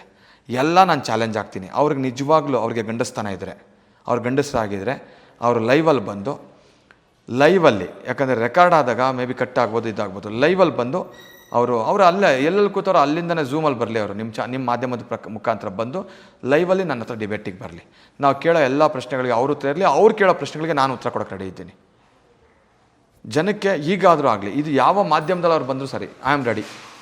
ನನಗೂ ಧರ್ಮಸ್ಥಳಕ್ಕೂ ನಮಗೇನು ನನಗೇನು ಅವರೇನು ನನ್ನ ಸಂಬಂಧ. ಇವತ್ತು ನಾವು ಧರ್ಮಸ್ಥಳಕ್ಕೆ ಹೋದರೆ ಅಲ್ಲಿ ರೂಮ್ ಮಾಡಿಕೊಂಡು ನಾವೆಲ್ಲ ಎದ್ದು ಬರ್ತೀವಲ್ಲ, ರೂಮ್ಗೂ ನಾವು ದುಡ್ಡು ಕೊಟ್ಬಿಟ್ಟು ರೂಮ್ ಮಾಡ್ಕೊಂಡು ಬರೋದು. ನಮಗೇನು ಅಲ್ಲಿ ಹೋದರೆ ನಮಗೇನು ಫ್ರೀ ಕೊಡಲ್ಲ. ಸೊ ಹಂಗನ್ಬಿಟ್ಟು ಅಯ್ಯೋ ನಾವು ಧರ್ಮಸ್ಥಳದ ಬಗ್ಗೆ ಮಾಡ್ತಾಯಿದ್ದೀವಿ, ಹೋರಾಟ ಮಾಡ್ತಾಯಿದ್ದೀವಿ, ನಮ್ಗೆ ರೂಮ್ ಫ್ರೀಯಾಗಿ ಕೊಡಿ ಅಂತ ಹೇಳೋಕ್ಕಾಗ್ತದ? ಅಲ್ಲಿಗೇನೋ ಒಂದು 10 ರೂಪಾಯಿ ದುಡ್ಡು ಕೊಟ್ಟರೆ ಅದು 10 ಜನಕ್ಕೆ ಅನ್ನ ಆಗುತ್ತೆ, 10 ಜನಕ್ಕೆ ವಿದ್ಯೆ ಆಗುತ್ತೆ, 10 ಜನದ ಆರೋಗ್ಯಕ್ಕೆ ಹೋಗುತ್ತೆ, ಎಷ್ಟೆಲ್ಲ ಸೇವೆಗಳಾಗತ್ತೆ. ಹೌದಲ್ಲ? ವೀರೇಂದ್ರ ಹೆಗ್ಗಡೆಯವರ ಹೋದಂಥ ದಾರಿಯಲ್ಲಿ ನಾವು ಇನ್ನೊಂದು ಜನ್ಮ ಎತ್ತು ಬಂದರೂ ಹೋಗೋಕ್ಕಾಗಲ್ಲ. ನನ್ನ ಪ್ರಕಾರ ನಡೆದಾಡುವ ದೇವರು ಶಿವಕುಮಾರ ಸ್ವಾಮೀಜಿಗಳು ಏನಿದ್ರು ಅವ್ರ ಥರ ಇನ್ನೊಬ್ಬರು ಹುಟ್ಟಿಲ್ಲ, ಮುಂದಕ್ಕೆ ಹುಟ್ಟೋಲ್ಲ. ಇವತ್ತಿನ ಕಾಲಕ್ಕೆ ಸ್ವಾಮೀಜಿಗಳಲ್ಲ, ಒಬ್ಬ ಕುಟುಂಬಸ್ಥರಾಗಿದ್ಕೊಂಡು ಒಬ್ಬ ಧರ್ಮಾಧಿಕಾರಿ ಅಂತ ಅಂದರೆ ಎಲ್ಲೋ ಒಂದು ಕಡೆ ಅವರ ನಡೆದ ಸಾಲಿನಲ್ಲಿ ನಡೆಯೋರು ವೀರೇಂದ್ರ ಹೆಗ್ಗಡೆಯವರು. ಜನ ಕುಂತು ಯೋಚನೆ ಮಾಡಲಿ. ಜೈನರು ಹಿಂದೂಗಳು ಅಂತ ವಿರುದ್ಧ ಕಟ್ಟಿದ್ರು. ಜೈನರು ಹಿಂದೂಗಳು ತಪ್ಪಲ್ವಾ ಅದು? ನಾನು ಒಂದು ಸಿಂಪಲ್ ಒಂದು ಪ್ರಶ್ನೆ ಕೇಳ್ತೀನಿ. ಸರ್ಕಾರದ ಅಡಿಯಲ್ಲಿ ಒಬ್ಬ ಮುಸ್ಲಿಮ DC ಇರ್ತಾನೆ, ಮುಸ್ಲಿಮಲ್ಲೂ ಒಬ್ಬ ಕ್ರಿಶ್ಚಿಯನ್ನು DC ಆಗಿ ಡಿಸ್ಟಿಕ್ ಕಲೆಕ್ಟರ್ ಬರ್ತಾನೆ. ಆ ಡಿಸ್ಟಿಕ್ಕಲ್ಲಿರ್ತಕ್ಕಂಥ ದೇವಸ್ಥಾನಗಳೆಲ್ಲ ಅವ್ನು ಅಡಿಯಲ್ಲಿ ಬರ್ತೈತೆ. ಸೊ ಒಬ್ಬ ಮುಸ್ಲಿಮ್ನ DC ಹಾಕಿದ ತಕ್ಷಣ ಹಂಗಾರೆ ಅವ್ನು ದೇವಸ್ಥಾನಗಳೆಲ್ಲ ಆಡಳಿತ ಮಾಡಬಾರ್ದಾ? ಮಾಡಲೇಬೇಕು. ಯಾಕಂದರೆ ಅವ್ನು ಸರ್ಕಾರದ ಪ್ರತಿನಿಧಿ. ಹಾಗೆ ಈ ದೇವಸ್ಥಾನದ ಪ್ರತಿನಿಧಿ ಈ ಒಂದು ಟ್ರಸ್ಟ್ ಮಾಡಿಕೊಂಡು ದೇವಸ್ಥಾನಗಳನ್ನ ಈ ಮಟ್ಟಕ್ಕೆ ತಂದಂಥವ್ರು ವೀರೇಂದ್ರ ಹೆಗ್ಗಡೆಯವರು. ಅವರು ಜೈನರಾಗಿರಲಿ ಮತ್ತೊಬ್ಬರಾಗಿರಲಿ, ಇವತ್ತು ನಮ್ಮ ಧಾರ್ಮಿಕವಾಗಿ ನಮ್ಮ ಭಾವನೆಗಳಿಗೆ ಪುಷ್ಟಿ ಕೊಟ್ಟು ನಮ್ಮ ಧರ್ಮವನ್ನು ಇನ್ನೂ ಹೆಚ್ಚು ಮಾಡಿದ್ದಾರೆ, ಭಕ್ತಿಯನ್ನು ಹೆಚ್ಚು ಮಾಡಿದ್ದಾರೆ. ನೋಡಿ, ಅವರು ಜೈನರು ಅಂತ ಹೇಳ್ತಾರಲ್ಲ, ಅವ್ರೇನ ಜೈನ ದೇವಸ್ಥಾನಗಳನ್ನೇ ಬರೀ ಜೀರ್ಣೋದ್ಧಾರ ಮಾಡ್ಕೊಂಬಂದವ್ರ. ಸುಮಾರು 1,500-2,000 ದೇವಸ್ಥಾನಗಳನ್ನ ಅವರು ಜೀರ್ಣೋದ್ಧಾರ ಮಾಡಿಸಿದ್ದಾರೆ. ದೇವಸ್ಥಾನಗಳ ಪಾಳು ಬಿದ್ದೋಗಿರ್ತಲ್ಲ ಅಂಥ ದೇವಸ್ಥಾನಗಳನ್ನ ಹಳ್ಳಿಗಳಲ್ಲಿ ಬಂದವರಿಗೆಲ್ಲ ಫಂಡೆಲ್ಲ ಕೊಟ್ಟು ಜೀರ್ಣೋದ್ಧಾರ ಮಾಡಿಸಿದ್ದಾರೆ. ಎಷ್ಟೋ ಒಂದು ಕಡೆ ಮದುವೆ ಮಂಟಪಗಳು, ನಾಟಕ ಮಂದಿರಗಳು ಇಂಥವನ್ನೆಲ್ಲ ಕಟ್ಸ್ಕೊಟ್ಟಿದ್ದಾರೆ. ಹೆಣ್ಮಕ್ಳುಗಳಿಗೆ ಅವರ ಒಂದು ಏನಂತಾರೆ ಟ್ಯಾಲೆಂಟ್ ಅಂದರೆ ಟೈಲರಿಂಗು ಅದು ಇದು ಅಂತ ಏನೆಲ್ಲ ಅವ್ರಿಗೆಲ್ಲ ಟ್ರೈನಿಂಗ್ಗಳ ಪ್ರೋಗ್ರಾಮ್ಸ್ಗಳೆಲ್ಲ ಮಾಡಿ ಅವ್ರುಗಳಿಗೆಲ್ಲ ಸ್ವಾವಲಂಬಿಗಳಾಗಿ ಕೆಲಸ ಮಾಡೋಕ್ಕೆ ದಾರಿ ಮಾಡಿಕೊಟ್ಟಿದ್ದಾರೆ. ಎಷ್ಟೋ ಜನಕ್ಕೆ ಸ್ಟೂಡೆಂಟ್ಸ್ಗಳಿಗೆ ಸ್ಕಾಲರ್ಶಿಪ್ ಕೊಟ್ಟಿದ್ದಾರೆ. ಇವ್ರು ಏನು ಒಬ್ಬರಿಗೆ ಫ್ರೀಯಾಗಿ ಎಜುಕೇಷನ್ ಕೊಡ್ತಾರೆ ಅಂತ ಕೇಳ್ತಾರೆ. ನನ್ನ ಮಕ್ಳಿಗೆ ಏನು ಗೊತ್ತು, ಎಷ್ಟು ಜನ ಸ್ಟೂಡೆಂಟ್ಸ್ಗೆ ಸ್ಕಾಲರ್ಶಿಪ್ ಕೊಟ್ಟಿದ್ದಾರೆ ಗೊತ್ತಾ? ನನ್ನ ಮಕ್ಕಳು ಬಾಯಿಗೆ ಬಂದಂಗೆ ಮಾತಾಡ್ತಾರೆ. ಜನ ಅದನ್ನು ನಂಬಿಟ್ಟು ಓಕೆ ಅಂತ ಹೇಳ್ತಾರೆ. ನಾನು ಹೇಳೋದು, ಎಲ್ಲೋ ಒಂದು ಕಡೆ ಜನ ಮರಳೋ ಜಾತ್ರೆ ಮರಳೋ, ನಮ್ಮ ಎಲ್ಲೋ ಒಂದು ಕಡೆ ಸೋಷಿಯಲ್ ಮೀಡಿಯಾಗೆ ನಾವು ನಮ್ಮ ಜನ ತುಂಬ ಮಾರು ಹೋಗಿದ್ದಾರೆ. ಯಾವನೋ ಒಬ್ಬ ಬಂದು ತಲೆ ಮಾಸ್ತವನು ಏನೋ ಹೇಳ್ತಾನೆ ಅಂದರೆ ಅದನ್ನೆಲ್ಲ ನಂಬ್ತಾರೆ. ಈಗ ಇನ್ನೊಂದು ಜನ ಹಂಗೆ ನೀನು ಹೇಳಿದ್ನ ಯಾಕೆ ನಂಬಬೇಕು ಅಂತ ನನಗೊಂದು ಪ್ರಶ್ನೆ ಕೇಳ್ಬೋದು ಯಾರೋ ಒಂದಷ್ಟು ಜನ. ನನ್ನನ್ನು ನಂಬೇಡಿ, ಬಟ್ ನಿಮಗೆ ಕೂತ್ಕೊಂಡು ಯೋಚನೆ ಮಾಡುವಂಥ ಕಾಮನ್ ಸೆನ್ಸ್ ಇದೆಯಲ್ಲ, ಸೊ ನಿಮಗೆ ಕೂತ್ಕೊಂಡು ಯೋಚನೆ ಮಾಡುವಂಥ ಸಾಮಾನ್ಯ ಪ್ರಜ್ಞೆ ಇದೆಯಲ್ಲ ಜನಕ್ಕೆ, ಕೂತ್ಕೊಂಡು ಯೋಚನೆ ಮಾಡಿ, ಕೂತ್ಕೊಂಡು ರಿಸರ್ಚ್ ಮಾಡಿ. ವೀರೇಂದ್ರ ಹೆಗ್ಗಡೆಯವರು ಏನೇನೆಲ್ಲ ಮಾಡಿದ್ದಾರೆ, ಈ ಸಮಾಜಕ್ಕೆ ಅವ್ರ ಕೊಡುಗೆ ಎಷ್ಟಿದೆ, ಎಷ್ಟು ದುಡ್ಡು ಬಂದಿದೆ, ಪ್ರತಿಯೊಂದನ್ನು ಮಾಡಿಸಿ ಅವ್ರು ಲೆಕ್ಕ ಕೊಡಬೇಕು ನಮಗೆ ಅಂತ ಹೇಳ್ತಾನೆ ಮಹೇಶ್ ಸಿಂಗ್ರೋಡಿ. ಇವನ ಏನ ಮಗ ಯಾವನ್ ಕೇಳಕ್ಕೆ ಲೆಕ್ಕ? ಒಂದು ಟ್ರಸ್ಟ್, ಸಾವಿರಾರು ಟ್ರಸ್ಟ್ಗಳಿದ್ದಾವೆ ಇವತ್ತು ಈ ಕರ್ನಾಟಕದಲ್ಲ, ದೇಶದಲ್ಲಿ ಸಾವಿರಾರು ಟ್ರಸ್ಟ್ ಇದೆ. ಟ್ರಸ್ಟ್ಗೆ ಎಷ್ಟು ದುಡ್ಡು ಬರುತ್ತೆ, ಎಷ್ಟು ದುಡ್ಡು ಹೋಗುತ್ತೆ ಅಂತ ನಾವು ಲೆಕ್ಕ ಕೊಡಬೇಕಾ? ಆ ಥರ ಕಾನೂನು ಇದೆಯಾ? ಆ ಟ್ರಸ್ಟ್ಗೆ ಎಷ್ಟು ದುಡ್ಡು ಬರುತ್ತೆ, ಏನು ರೀತಿ ನಾವು ಅದನ್ನು ಮ್ಯಾನೇಜ್ಮೆಂಟ್ ಮಾಡಬೇಕು, ಅದು ಆ ಟ್ರಸ್ಟಿಗೆ ಸಂಬಂಧಪಟ್ಟಿದ್ದು. ಅವ್ರು ಮಾಡ್ತಾ ಇದ್ದಾರೆ, ಅದಕ್ಕೂ ನಮಗೂ ಏನು ಸಂಬಂಧ? ನನ್ನ ಮಗಂಗೆ ಏನು ಸಂಬಂಧ? ಅವನು ಯಾವನು ಅದನ್ನು ಕೇಳೋಕ್ಕೆ? ಸರ್ಕಾರಕ್ಕೂ ಕೂಡ ಅಧಿಕಾರ ಇಲ್ಲ. ಟ್ರಸ್ಟ್ ವಿಚಾರದಲ್ಲಿ ಇಂಟರ್ಫಿಯರೆನ್ಸ್ ಆಗಿ ಅದನ್ನು ಏನೋ ಒಂದು ಹೇಳ್ಕೊಳ್ಳೋಕ್ಕೆ ಮತ್ತೊಂದು ಬೇಡದಿಲ್ಲದ್ರೆ ಆದೇಶ ಕೊಡೋಕ್ಕೆ ಸರ್ಕಾರಕ್ಕೂ ಅಧಿಕಾರ ಇಲ್ಲ. ಅಂಥದ್ರಲ್ಲಿ ಇವನು ದೊಡ್ಡ ನಾಯಕ. ಇವನು ಏನು ಗೊತ್ತಾ, ಅವನ ಉದ್ದೇಶ ಕಂಪ್ಲೀಟ್ಲಿ ವೀರೇಂದ್ರ ಹೆಗ್ಗಡೆಯವ್ರನ್ನ ಟಾರ್ಗೆಟ್ ಮಾಡೋದು, ಧರ್ಮಸ್ಥಳನ ಟಾರ್ಗೆಟ್ ಮಾಡಿ ಅವನ ಒಂದು ಹೊಟ್ಟೆ ತುಂಬಿಸ್ಕೊಳ್ಳೋದು, ಅವನ ಜೇಬಿಗೆ ದುಡ್ಡು ಮಾಡ್ಕೊಳ್ಳೋದು. ಹೊಟ್ಟೆಗೆ ಅನ್ನ, ಜೇಬಿಗೆ ದುಡ್ಡು, ಎರಡು ಅವ್ರಿಗಾಗತ್ತೆ. ಎಸ್, ಥ್ಯಾಂಕ್ ಯು ನಾರಾಯಣ ಸ್ವಾಮಿ ಅವರೇ. ಇಷ್ಟೊತ್ತು ನಮ್ಮ ವಿಶ್ವಾನಿ ಜೊತೆಗೆ ಸೌಜನ್ಯದ ಪ್ರಕರಣದ ಕುರಿತು ವಿಸ್ತೃತವಾಗಿರುವಂತಹ ಮಾಹಿತಿಯನ್ನು ಕೊಟ್ಟಿದ್ರಿ. ಇದು ನಿಮ್ಮ ಅಭಿಪ್ರಾಯ, ಒಂದು ಕೆಲವೊಂದಿಷ್ಟು ಲಾ ಪಾಯಿಂಟ್ಸ್ಗಳನ್ನು ಕೂಡ ತಿಳಿಸಿಕೊಟ್ಟಿದ್ದಕ್ಕಾಗಿ ಧನ್ಯವಾದಗಳು. ನೋಡೋಣ ಸೌಜನ್ಯ ಪ್ರಕರಣ ಇನ್ನೂ ಎಲ್ಲಿಯವರೆಗೆ ಕೊಂಡೊಯ್ಯುತ್ತೋ, ಏನೆಲ್ಲ ಬೆಳವಣಿಗೆಗಳು ನಡೆಯುತ್ತೆ ಅನ್ನುವಂಥದ್ದನ್ನು ನೀವು ಕೂಡ ಲಹರಾಗಿ ನೋಡ್ತೀರಾ, ನಾವು ಕೂಡ ಒಬ್ಬ ನಿರೂಪಕರಾಗಿ ನೋಡ್ತೇವೆ.